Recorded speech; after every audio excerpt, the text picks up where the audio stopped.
Sudah engkau solat tapi hatimu masih penuh beban, kita langsung ingin sujud berharap cepat ditenangkan.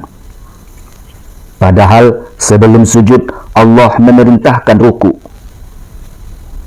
Seolah Allah berbisik, rendahkan dulu dirimu sebelum aku angkat bebanmu. Video ini bukan tentang gerakan, tapi tentang makna ruku yang menenangkan jiwa orang beriman.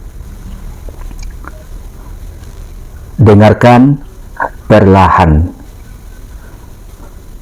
Assalamualaikum warahmatullahi wabarakatuh. Saudaraku yang dirahmati Allah, ruku bukan sekadar membungkukkan badan.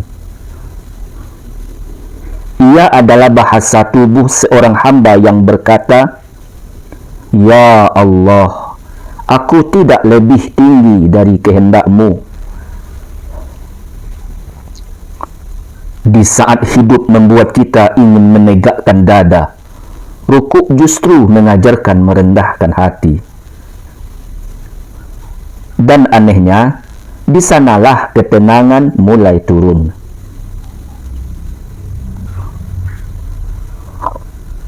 Allah Subhanahu wa ta'ala berfirman, "Wahai orang-orang yang beriman, rukuklah, sujudlah, dan sembahlah Tuhanmu." Al-Quran Surat Al-Hajj ayat 77.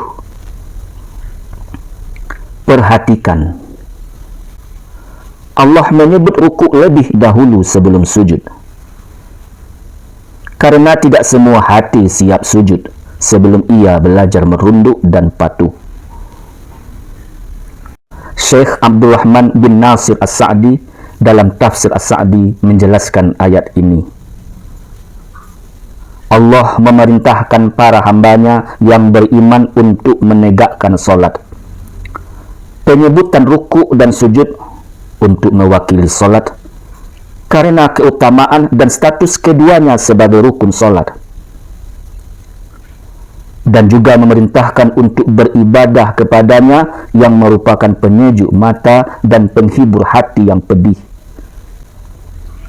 Rububiyah dan curahan kebaikannya pada hamba menuntut mereka untuk memurnikan ibadah baginya. Tidak ada jalan apapun untuk menggapai keberuntungan selain bersikap ikhlas dalam menjalankan ibadah kepada Al-Khaliq, Allah yang Maha Pencipta, dan mengusahakan diri dapat bermanfaat bagi sesama. Siapa saja yang mendapatkan taufik untuk melaksanakan itu, maka dia mendapatkan porsi yang besar dari nikmat kebahagiaan, keselamatan, dan keberuntungan. Ruku adalah latihan keikhlasan sebelum puncak ketundukan. Bahasan pertama, makna bacaan ruku. Saat kita membaca Subhana Rabbiyal Azim, Maha suci Tuhanku yang Maha Agung, lisan kita mengagungkan Allah, sementara punggung kita merendah. Maknanya jelas, Allah Maha Besar, aku kecil, lemah, dan butuh pertolongan. Saudaraku, fokus utama ruku adalah mengagungkan Rabb yang Maha Agung. Dikenal istilahnya dengan ta'zim, pengagungan. Ini memiliki pesan sebagai berikut. Pertama, makna. Ruku melambangkan ketundukan, kepatuhan, dan pengakuan akan kebesaran Allah Subhanahu wa ta'ala. Posisi membungkuk menunjukkan kerendahan hati hamba di hadapan Sang Pencipta alam semesta. Kedua, implementasi bacaan sunnah. Bentuk pengagungan ini diwujudkan dengan membaca zikir yang memuji keagungan Allah, seperti Subhana Rabbiyal Azim, Maha suci Tuhanku yang Maha Agung. Bacaan ini dianjurkan minimal 1 kali dan sempurna jika 3 kali atau lebih. Dapat juga ditambahkan bacaan lain yang sahih seperti Subhanakallahumma Rabbana wa bihamdika Allahumma ghfirli. Maha suci Engkau ya Allah, Tuhan kami, dan segala puji bagi Engkau, ya Allah, ampunilah aku. Rukuk menyembuhkan kesombongan yang sering tidak kita sadari. Rasulullah Shallallahu Alaihi Wasallam bersabda, "Adapun rukuk, maka agungkanlah Rabb kalian di dalamnya." Hadis riwayat Muslim nomor 479. Bukan sekadar membaca, tapi menghadirkan rasa. Jika hidup terasa berat, seringkali bukan karena masalah terlalu besar, tetapi karena ego kita terlalu tinggi.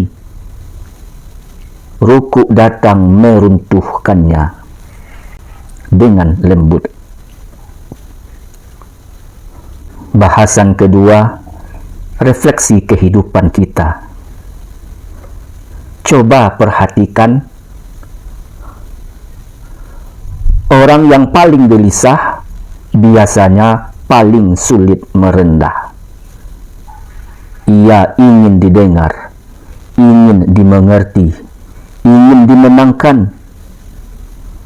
Rukuk mengajarkan, tenanglah, tidak semua harus kau menangkan.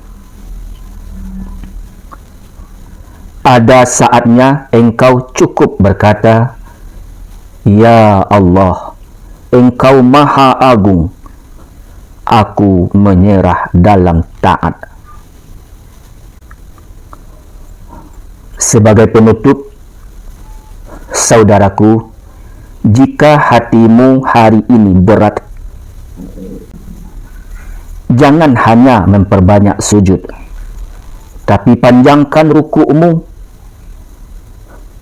Diamlah sejenak di sana, rasakan punggungmu merendah dan hatimu ikut lunak. Karena ketenangan tidak selalu datang dari meminta, tetapi dari mengakui kebesaran Allah dan mengecilkan diri di hadapannya. Allahu Akbar. Allah Maha Besar. Sedangkan kita, makhluk ciptaannya, kecil.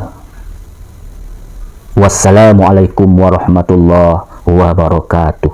Tekan subscribe agar kita terus bersama di jalan kebaikan. Jika bermanfaat, biarkan kebaikan ini mengalir melalui dirimu.